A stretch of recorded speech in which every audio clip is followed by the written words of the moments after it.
StereoKit's first line of code was actually written in Japan. I had been traveling the world helping developers port applications from HoloLens 1 to HoloLens 2, and so I basically got a crash course in like what is difficult for developers. And so this was something that I thought about a lot because my day-to-day was just kind of like traveling around and helping people solve those problems. And so this was also around the same time that OpenXR first came out, so like the very early versions, and I had written a tutorial about that, and I was very excited about it.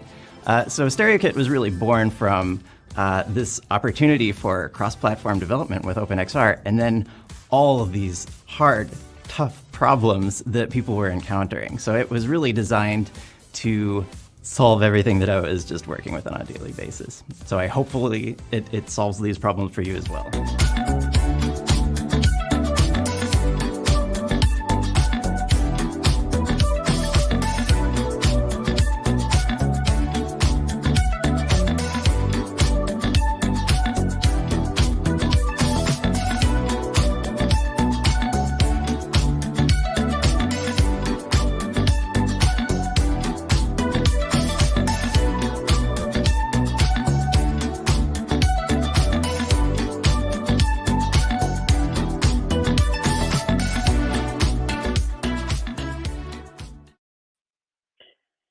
So welcome to this session today with Nick Klingensmith. And actually, Nick, some kind of virtual, but still in real life, but not in the video, as we saw in the video before.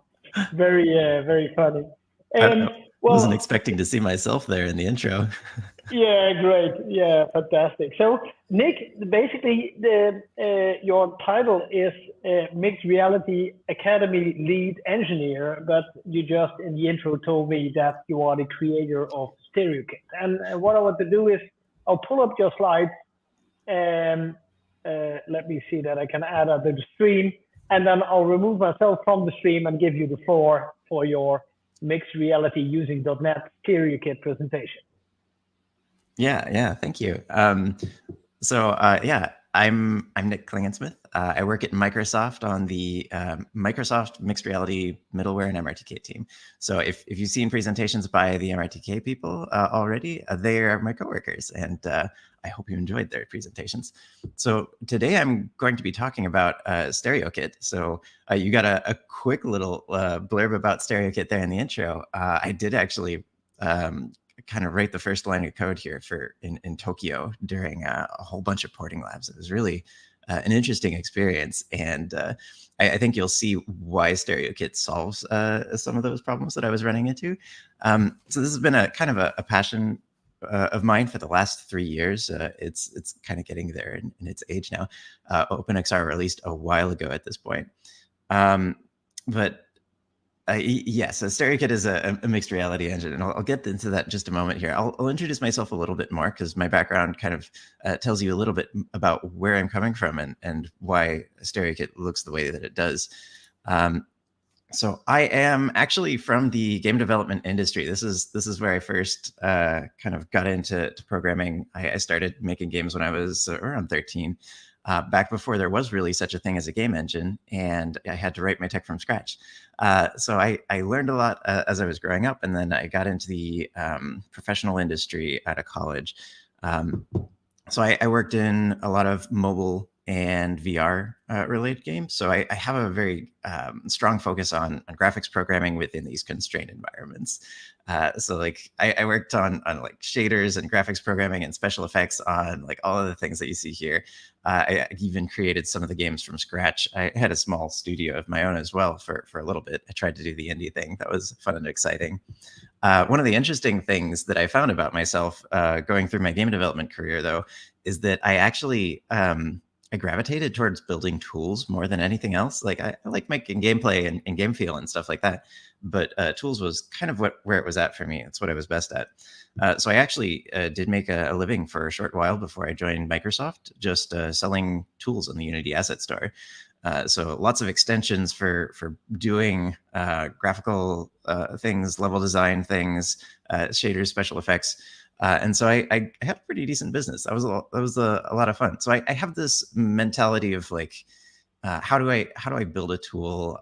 What is the experience like for the users? So I have a lot of practice with making and maintaining this category of things. So like StereoKit was not the first time that I've done something like that. It is probably the biggest thing that I have done, though. So you might see a little bit of this reflected in some of the stuff you're about to see. All right, so now I'll get into the details here. What is a StereoKit? So a StereoKit is a mixed reality engine for C#. This is primarily what it is. It's a little bit more than this. It is, so what I found when I was working with a lot of game engines and things like that is that they were set up for a particular sort of user and use case. And this was, it's a game engine. These are games. And I was actually very interested in what does it take to make an application for mixed reality, not a game. And so I kind of approached it from that side, like how would I design an engine that is designed for applications and not for games? And so it does have a couple of interesting choices. Like this is code first. So there's actually no visual editor for this yet. There may be at some point, but for now I designed it to be driven through code first and foremost. So the user experience is code. I think about the code as a user experience. Like how does it feel like when you're typing it? And like how does discovery of IntelliSense flow through the application? That sort of thing. And it also does things like hands first. So like at every point in the application, you get a hand, whether that's simulated through a mouse or a controller or actually articulated hands from hand tracking. This is a bet that I made like going out of the gate 3 years ago, and I'm super happy that it paid off. Like it really was a good idea. For most applications, hands are really where it's at. You can still get controllers and stuff like that, but at any point you can get a hand of some level of quality. So this is kind of what it looks like in motion. This is a bit of an older video clip, but it shows kind of a lot of different pieces of functionality in here. Each one of these environments here is a little scene that's maybe like 100 lines of code or something like that. It's very, very simple, very short. All of this UI is done through code using an immediate mode paradigm. If you've worked with Unity's editor user interface previously, or Dear IM GUI or something like that, this might seem familiar. If you haven't worked with an immediate mode user interface, you're in for a bit of a treat. They're pretty fun. But as you can see, it's kind of doing the whole 9 yards. I wanted to really take all the basic stuff and just like take care of that. So you don't have to be thinking about graphics. You don't have to be thinking about rendering, physics, stuff like that. You can just pop in and just put things in places, get some UI going, and make some interactions. And all of this is really easy and fairly straightforward to do. So that's kind of like the video overview of this thing. A little bit more about like where it runs and everything. So because this is based on OpenXR, this works any platform that supports OpenXR. So I've worked, this works on Windows, Windows UWP and Win32. This works on Android. This works on Linux. Basically all of the major runtimes that I've been able to get my hands on, this works. There's a few Android things that are still kind of like settling in and getting there. I've got a big update coming that's focused on Android, especially on platforms that are not Quest. Quest already works just great. So the other thing here too is like I've mentioned that this is a C# library. Like it's distributed through NuGet. It's comfortable and familiar for C# developers. It also has a C++ core, And so you can actually interact with StereoKit the whole way as a C and C++ developer. So if you need native access to your device, then you can just pop in StereoKit into that application as well. This can make it a little bit easier if you're working with native libraries and you need to do interop sort of stuff. But it's a really nice option to have, even though it isn't kind of like the golden path that I recommend for people using StereoKit. Again, it's cool.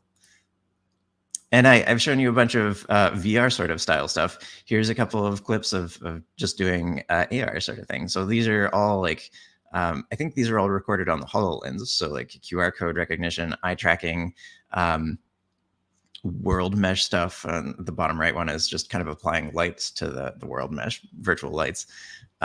So it's all of these things are really easy, trivial to do in StereoKit. Like the eye stuff there is just like input.eyes and you get array. It's kind of that easy. Same thing with the environment mesh. It's like world. I don't remember, enable occlusion or something like that. And that'll give you occlusion meshing and stuff like that. So it's really simple. It's like, because StereoKit is very focused on mixed reality. It's mixed reality first. It allows me to kind of expose these inputs and stuff just right there with very little bits of code. It's part of the primary interface that you get. And I've also shown you kind of like these small demo scenes. StereoKit is also capable of much more complex and interesting environments too. Like, it's not limited to just these small basic sort of samples. So like, this is a project that I like to noodle with every once in a while. I really love kind of algorithmic content and stuff like that, atmosphere. So this is basically I don't know, a couple kilometers of procedurally generated environment with little biomes here and there, along with a day-night cycle and a little bit of atmospheric stuff going on, animating skies and stuff like that. So this is also something that you can do at StereoKit. So you're not really hampered by some of this application-based focused. Like, you've got the flexibility to render a whole lot. Then also, this is a sample of using Quest's pass-through. So this is Quest 2 using their pass-through extension. The interesting thing about the Quest pass-through extension is that it's not like other pass-through stuff on OpenXR. They did something a little bit strange. So this is a Facebook vendor extension. Now, the interesting thing, because this is a Facebook vendor extension with kind of a weird shape, I didn't want to put it into StereoKit's core. But one of the things that I do is I provide users with kind of direct access to OpenXR as well. So if you want to look into the OpenXR spec and implement an extension that StereoKit doesn't have quite yet, or maybe you're working on a custom extension or something like that, then you can add this into StereoKit on top of StereoKit using StereoKit's interface to OpenXR. So you have a lot of control here over what sort of stuff that you're interacting with, and this is really, really nice. And I mentioned the immediate mode user interface. So the user interface is something that I've kind of thought about a lot. This has evolved a lot over time. StereoKit did not initially consider UI to be a core element. This was something that I was hoping like maybe somebody would come along and add for themselves or something like that. But it really is kind of a core part of the experience. I found that a lot of developers were coming to StereoKit for the user interface. And even having just a little bit there as a developer tool was really, really, really valuable. And so over time, I've kind of started to extend and revamp the user interface so that it can do all sorts of extra interesting things. So like you can see down here, I've been working a little bit on some MRTK3 styled theming. It's not quite there yet. I'll be focusing more on this in the next update after the current one. But there's already a fair bit of theming and you can get pretty far. So like you can do this with it, you can do that with it. That was not what I wanted. And the other thing is it goes into some other interesting places. So like it's fully compatible with Unicode rendering. So you can do, it doesn't do right to left, but it does do all sorts of other characters as well. So you don't need to load up a font and bake an atlas or anything like that. This basically just, as long as you have the font, it'll render the atlas on demand. Like as soon as it sees a new character, it'll pop it into that frame. So it's really good if you're not using Latin characters. Over here, you can also see this is embedding user interface into a GLTF as a user interface. Like it doesn't just pull up the GLTF and automatically do it. You do have to like hook into like, oh, where do I put it on here? But StereoKit is flexible enough that you can kind of apply surfaces for user interface onto a model pretty easily. This is something that I felt was really important for people who wanted to make, kind of these more like object-like models, user interfaces. I always think a lot about like those old radios or stereos or stuff like that, where they have all these dials and switches and stuff on them. And I really like kind of the tactile physical object nature of those user interfaces. So I was kind of providing some primitives that allow you to do this sort of thing. StereoKit also provides you with lower level user interface items as well, so that allow you to build interactions based off of the existing user interface system. So if you're trying to build something a little bit newer, or different, or interesting, you can still take StereoKit's user interface primitives and use them to compose other more different sort of things as well. And what does it look like? Okay, so I mentioned this was code first. So this is a hello world in StereoKit. Like these lines right here, this is the whole application, and this is the application that you see running on the right side here. So it's basically you use the namespace, you initialize StereoKit, you load a model from file, and then you run your application. Every step of the application, this code gets called, and you just draw that model. So this is a little bit different if you're used to the game engine approach, where you have like some sort of game object or whatever. StereoKit does not have an internal representation of your scene, and this is just something different that you need to wrap your mind around. It's an immediate mode API where you just call a function and it happens that frame, and if you don't call a function, it doesn't happen that frame. So helmet.draw will draw it. And if you put like an if this is an odd numbered frame, draw the helmet, then it'll only draw that helmet on odd numbered frames, which is pretty cool. What I found is that having a prescriptive representation for your objects really kind of puts a damper on some things and makes things a lot more complicated than they need to be. Like most of the time, all I really need to do is have a struct with a model and a transform, and just do a for loop and draw all of those items in the array. And like that could be your scene. It could be as complicated as just an array of structs, but if you want to get really complicated with this and do like an entity component system, like you could also set something like that up. The nice thing here is that StereoKit gives you the option to bring your own architecture and decide what your game's architecture or application's architecture looks like. Similarly, the user interface works the same way. So this is a basic window where you have like two buttons on it. So you begin a window and you end a window, then you make a button. It's like UI.button. So this is the same thing. Like if you had like an if odd numbered frame do button, then it would have a blinking button. Whether that's practical or not, maybe not so much. But that's the way that you want to think about this, is like this frame, like what is happening in this frame. The other nice thing here is that the return value for the UI.button is just like it returns true on the frame that was pressed. So you can do this really simple, like if UI.button, do a thing.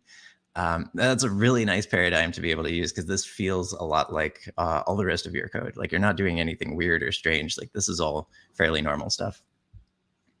One of the advantages about StereoKit not holding your state for you is that you know what's going on, you know where things are. It's a lot easier to manage your stuff. So I'm really excited about this type of architecture. This may not, like if you're a designer, this is maybe not super exciting for you. But one of the nice things here too also is that it's very easy to stand up a user interface for your designers. So if you are an engineer, you start using StereoKit, you build up a little editor and toss your designers into that editor. Like that can be like, I think most of the editors that I've built took maybe like a day or two of work, and then I have something that's like catered very specifically to the application that I'm building. And it's really good. So like, don't really view the code first thing as an obstacle to having designers in your project. Just build them a little bit of a user interface before tossing them in, And similar to that, this is kind of like when you are designing stuff with a code first approach, this is a little ruler that I have in my project. And it's this chunk of code right here. The whole thing is just this chunk of code. Now you don't need to read this particular code, but the concept is like, because this is code, this is all self-contained. Like I can take this is text, I can copy it, I can paste this into an email, send it to somebody, I can copy it off of Stack Overflow as an answer. Like this is a portable object that is just through code. Like there's no visual interface that you need to mix with the code. So like you're not separating things into different pieces of metadata. Like there's no binary data involved here. So this is all something that can fit on the text clipboard. And the other thing there as well is that this is debuggable using traditional debugging tools. Like you don't need to worry about like finding references or like, are these references broken, stuff like that. So the code first approach has benefits to debuggability and shareability that I really like and appreciate. And another thing that I focused a lot of time on, like this is kind of like from my tooling experience here, is that documentation is absolutely a core component of everything. And so I spent a lot of time making sure that the documentation works really well. So here on the left, this is actually part of my test application, the application that I run anytime that I'm developing or building a feature or stuff like that. This is part of that application. And this, it's basically sample code. So like you can see here, this is like a showing how the window separator works for the user interface. I have some comment docs up here. This is kind of a special format that I wrote. I actually scraped the whole project using a little scraper that I built, and it extracts some of these tags and builds the documentation from them. So you can see I've got some markdown in here as well as screenshots. So when you see the website over here, this is literally generated from that code. So I know that this code down here, it's the same code as here. I know that this compiled. I know that this ran. This is literally a screenshot of that application when it was running. So I know that this screenshot is up to date, that this code is not broken. And you know, the other great thing too is that when I refactor my code base, like this is part of the project. And so things get refactored right away. I can see in source where things changed and what documentation I need to update that's nearby. So this has really made it's been kind of a lifesaver as far as like documenting the project. And so a lot of the stuff that you'll see in the docs looks like this, and it can be very helpful for figuring out what's going on and how to build things. I try and put samples for every function that I can. It doesn't always work that way. I'm kind of working towards complete coverage, but a lot of the stuff in there, especially the comment items, have little samples to go with them. Now, I mentioned it's not a game engine, so I'm going to talk a little bit about what that means from the design perspective and how you use it. So these are kind of the tenets that I used when designing StereoKit. Like I sat down and I was like, okay, like if I'm going to take on game engines here, like build an alternative to a game engine, there has to be some sort of focus, like a reason to pick StereoKit over a game engine, and a scope so that it's achievable. You know, like those game engines are powered by hundreds or thousands of people. Why should a small group be able to do something else? So the first thing I just said, mixed reality, specifically mixed reality. So if you are interested in using this for something other than mixed reality, results may vary, but I wouldn't recommend it. But it is very good at mixed reality because of this. All the defaults are set really well for mixed reality. The performance works really well for mixed reality. The API just feels like it's built to work with mixed reality, and it's great. If you're making mixed reality applications, you should be pretty happy with what you're going to see. Keep it simple. I don't like complicated APIs. I've been coding for a very long time, and I am absolutely phobic to complexity. So I really wanted to keep the API simple, and I think I've done a relatively good job about that. Make it fun. Because I came from game development, I really appreciate being able to enjoy something. Not to mention, this is some of the coolest tech in the world. Mixed reality is a fun topic, so it should be fun to work with. And I kind of like, if something is not feeling fun, I go and revise the API, like make it a little more enjoyable to work with. Apps, not games. I'll show you a little bit more about this here. Performance by default. VR is a demanding environment, let's just say that. And powering it on these standalone headsets is really tough for a lot of people. And when you're working with a game engine, these are not necessarily catering specifically towards these environments. They often are going like the AAA graphics sort of route. And so it's very easy to shoot yourself in the foot by adding in the wrong feature. Like, let's stick subsurface scattering in there. There goes your frame rate. So StereoKit doesn't really let you do those sort of things. Like if there's a decision you're going to make that's bad for performance, chances are StereoKit either can't do it, or you'll have to know what you're doing in order to do it. So it performs very well by default. I target HoloLens 2 as kind of my primary device, but I also work a lot on Quest 2 and Quest Pro.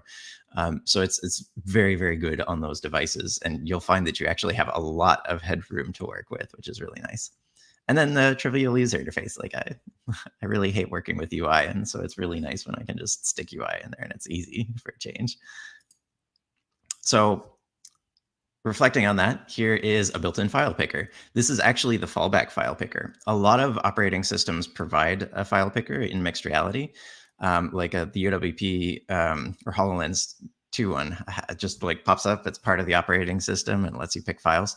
If it doesn't have something like that, then it falls back to this user interface that's built using StereoKit's UI.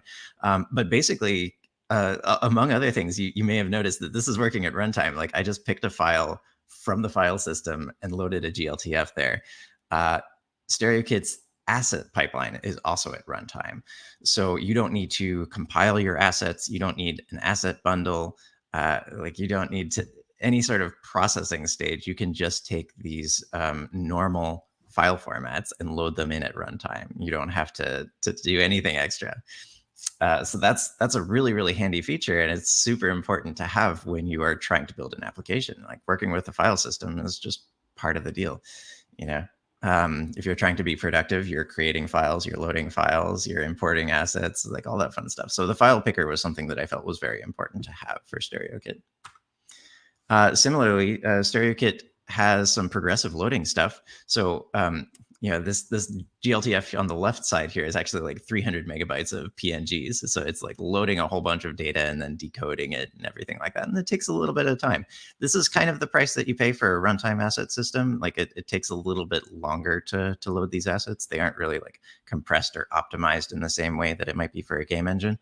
But what StereoKit does is it just does progressive loading. So like you'll get something right away, and then it'll load in as things are finished processing in the background. And you do have an API to control this. So if you want to wait until it's finished loading until you display it, like you can check on that before drawing it and stuff like that. So you've got plenty of control here, but by default, like it doesn't block your application or anything like that. So. And so StereoKit does ship with physically based rendering shaders. This is kind of how it's the rendering is designed to work. So you can get stuff that looks really good and consistent with everything else that you're building if you're building in other environments or working with existing models. So it's PBR compatible, and it's very fast. Like this is mobile friendly PBR and everything like that. I take a few optimizations here that like you may not be able, like it may not work 100% the same as like a high quality PBR render. It looks very close, and I do keep like a visual difference of this to see where it looks different, but it's very close, and you'll probably enjoy these results a fair bit. Lighting in StereoKit is a little bit different. So StereoKit technically doesn't really have lighting the same way that other engines do. This is one of the big differences about performance and not shooting yourself in the foot. So StereoKit doesn't give you a light, a point light, directional light, anything like that. All that it gives you is a single spherical harmonic. In a game engine, this might be like a light probe. So a single light probe for the entire environment. It's basically a chunk of math that's really fast to query. It's pre-built, stuff like that. So in this particular example here is showing assembling one of these light probes based off of kind of like simulated lights in a particular direction. You can also just load up a cube map and use that to generate your light probe. That's generally how you do it instead of going through and designing it like this. But I thought this was kind of a nice illustration of what's happening. But this is all that you need. Like it creates some good looking lighting, and it does it super cheaply. if you really wanted to, you could actually code in lighting. I do have a couple of examples of adding point lights to StereoKit. But the problem with point lights is that as soon as you add them in, things get really complicated in the rendering pipeline, and performance starts to suffer. So this is a really nice kind of middle ground between performance and good looks. If you really, really need complex lighting and everything like that, then there's a good chance that StereoKit is not for you. But most applications, I don't believe, will really need these complex lighting constructs. So other things like StereoKit, this is a browser. This is a full browser working inside of StereoKit. Like you can just kind of touch it, interact with it, go back forward, put in a URL. This is a little sample plugin sort of thing that I have on GitHub. This is not built into StereoKit, but it's very easy to add to StereoKit. This particular one is based on CEF#, Chrome something. Yeah, it's based on a Chrome thing. This works on desktop. It doesn't work on Android and UWP. But this is an example that I'm planning to maintain. As new options light up, they'll kind of get added to this. But this was kind of the sort of thing that I really wanted to be available to people. Like I'll very frequently have people come and say like, oh, I'd love to stick a browser in here. Like, sure, yeah, that's exactly what StereoKit should be able to do. So there's examples of doing this, embedding. I think in particular, embedding a library like this is not all that hard because you have access to NuGet, like the full library of NuGet. You can go up there, you can take those NuGet packages, wrap them up a little bit, maybe if you need to, and just embed them in StereoKit's user interface like this. Like this is just a little UI element in this particular case that you can expose to users. And then last part of this section is kind of like one big thing for some people is the C and C++ interface. Like I've actually been a little surprised how many people have ended up using StereoKit from C and C++ as well. I have a little bit of a template for that as well. This is kind of what it looks like over here. This is kind of what it looks like when you're using StereoKit from C. Like it looks very similar. There's a little bit of a difference here and there, but the API, like mesh gen rounded cube, like this is exactly the same as UC and C#. It's like mesh.gen rounded cube instead. So like all of this looks approximately the same, and you can then work with your native stuff. If you're using StereoKit as middleware, this is kind of a nice way to go because a lot of middleware kind of gets built down at the native layers. And because the API is C, you can also bind to it. A lot of StereoKit C API was kind of designed with binding in mind. So C# is basically just like first-class bindings to this C code. There's people in the community working on Rust bindings. I've seen Julia, and I've been working on some Zig and V bindings as well. So the nice thing is StereoKit can get in all sorts of interesting corners. So you got some options as far as how you interact with the native side if you want to. And then I also pay attention to it as a dependency, like what does that feel like? So like the file size of the StereoKit binaries, I pay very close attention to these. I track them over builds to see if they've gone up or down or everything like that. So like this is the current 3.6 build, and the file sizes for each of the platform and architectures for those. So I think about like how big is this and what is that like to depend on? So like 1.8 for the Windows side, like that's not too bad. I'm pretty happy with that size. And here's some other cool things that you can do with StereoKit. These are kind of little projects and extensions that I've built for StereoKit over time. So this is the desktop duplicator template. And what this does is it duplicates your monitor in mixed reality. And so on the right side, you can see I'm actually using holographic remoting and the desktop duplicator and .NET Watch so that I can write code for the application that I'm inside of. So you'll see here in a moment that like I'm modifying this code, I'll compile it, and then a cube will pop up at the location that I put in. And so that's kind of an amazing, like it's amazing. It's cool. It's so fun to develop stuff like this. And I encourage people to give this a try and see what that's like for yourselves. But yeah, mirroring the desktop inside of your own application is a really nice trick. And I think like this is kind of a piece of functionality that I'd love to see built in more environments in a nice sort of way. But in the meantime, like this is a really nice way to do it for your own application or for your own development experience. So this is just kind of like a little development template. So if you are developing stuff and you're interested in kind of trying this route, like this might be a nice thing to clone and start working with. Another one I released recently, this is kind of light baking technology. I'm a graphics programmer at heart, so this is really fun for me to do. But I kind of did like a really basic global illumination sort of thing that it isn't light map based. It is vertex baking. So it actually takes all the meshes that you provide to it. It says like, this is a static scene. I only work with the static scene, but then it merges all those meshes together. And for each vertex, bakes in a lighting color. So this is actually all using an unlit shader on batched geometry. So this is like the fastest thing that you could possibly imagine. Of course, it's not really without artifacts. Like you can see there's some jaggies in this one. And that's kind of like depending on the density of the mesh that you use. So it's not perfect for every scenario. You'll find that once you apply textures to it, a lot of those artifacts reduce significantly.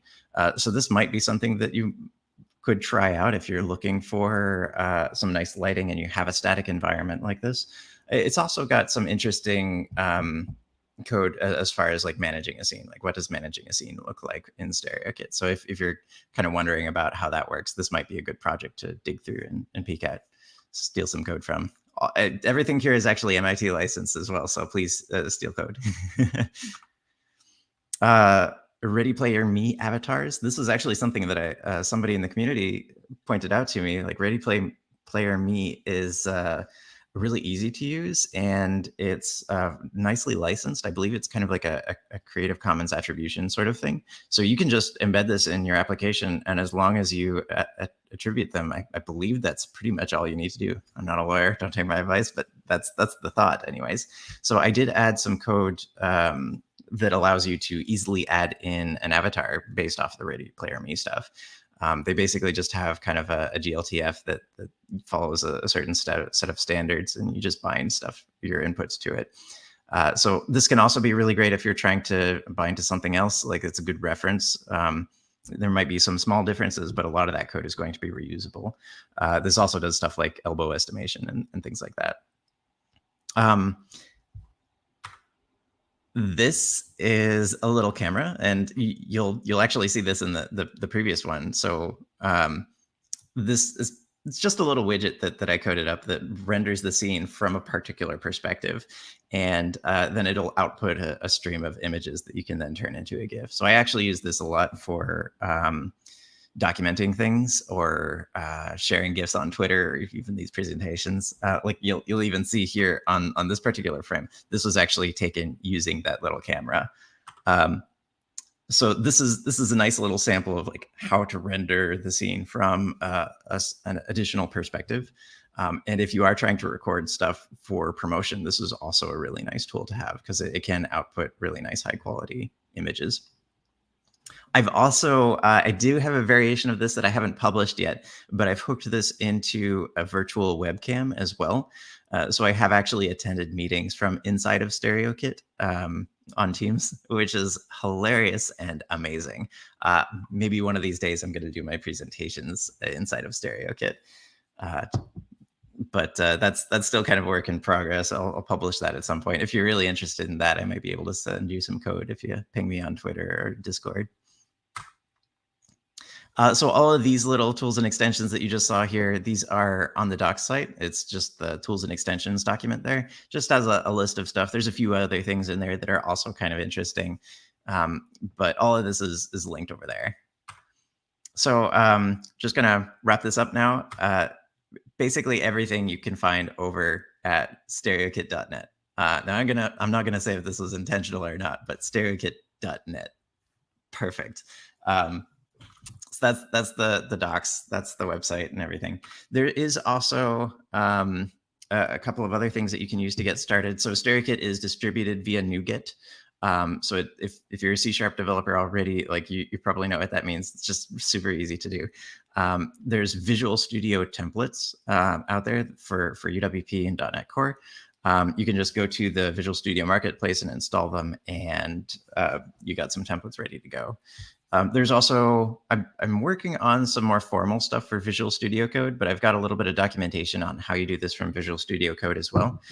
Like, as you can see over here, this is basically the hello world process. I think this GIF is about a minute long, and this is creating a project as well as doing 1 or 2 iterations using .NET Watch. So like it's really easy and fast to get up and running with StereoKit. You'll find yourself, like, you can deploy to device from not having anything at all in probably like 15 minutes or less. Like the StereoKit is kind of like the ultimate hackathon thing. Like one of the problems I always had was like, what is setting up for a hackathon? Like the first day of the hackathon is usually just like, how do I get something onto the HoloLens? How do I set up this project? Yeah. So with StereoKit, it's down to 15 minutes or less, and it's really amazing.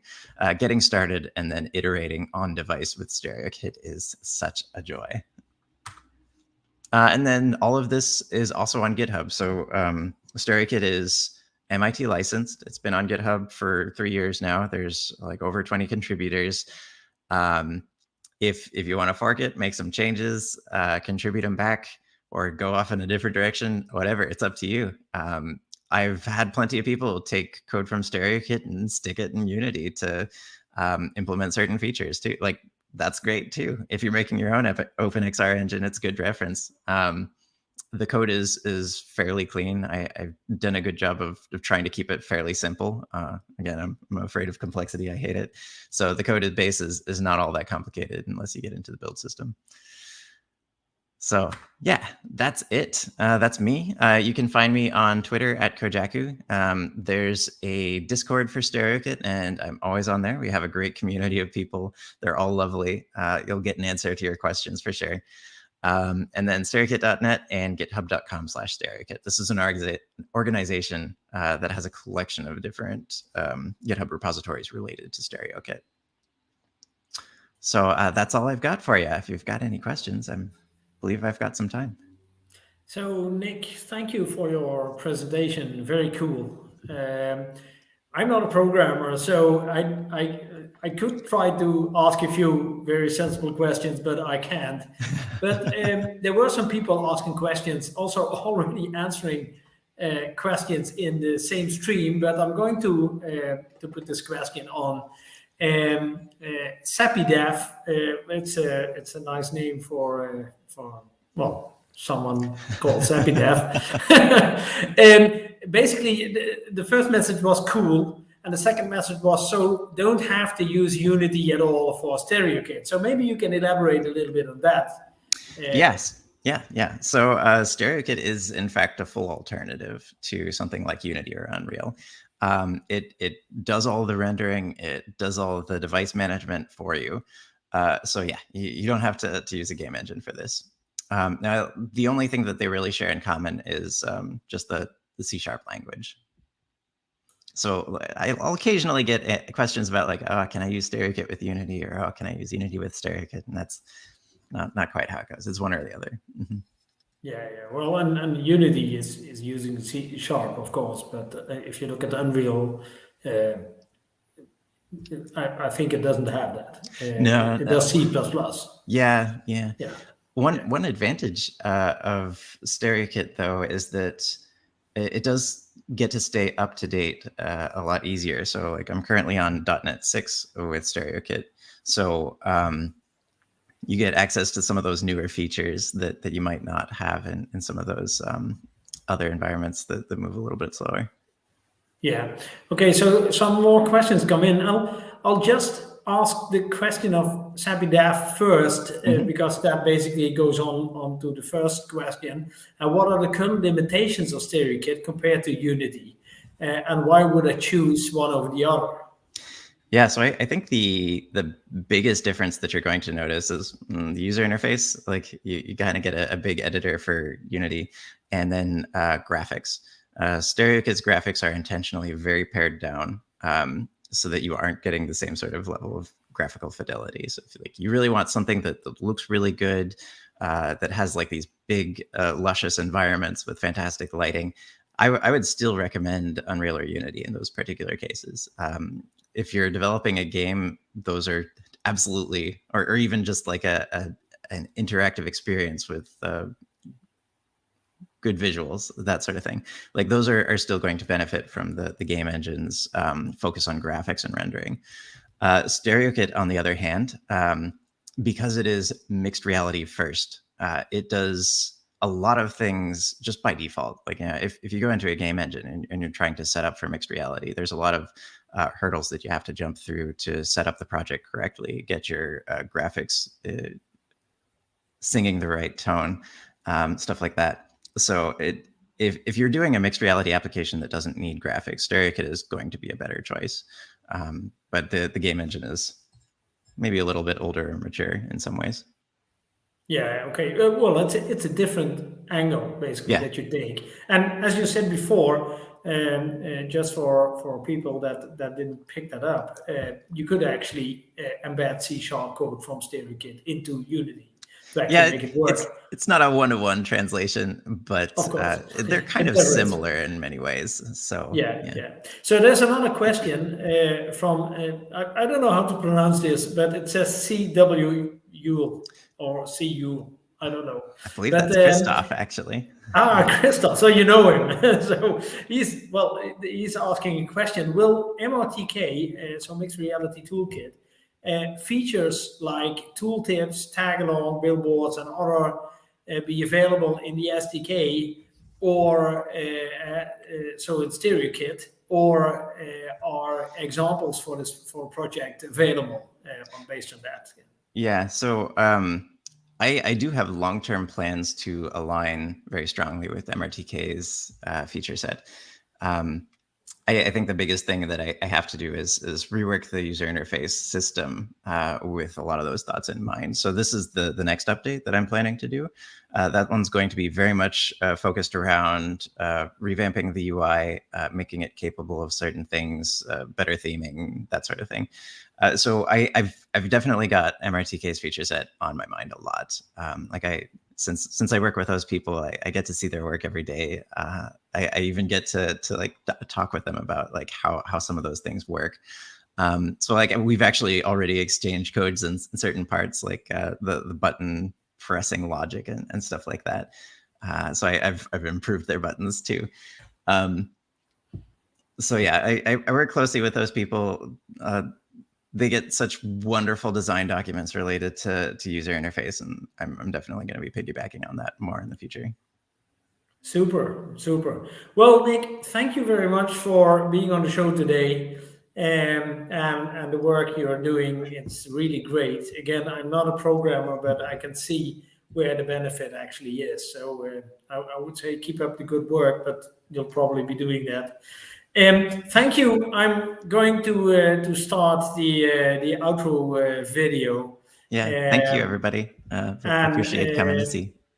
Yeah, well, thank you for being here. Mm-hmm.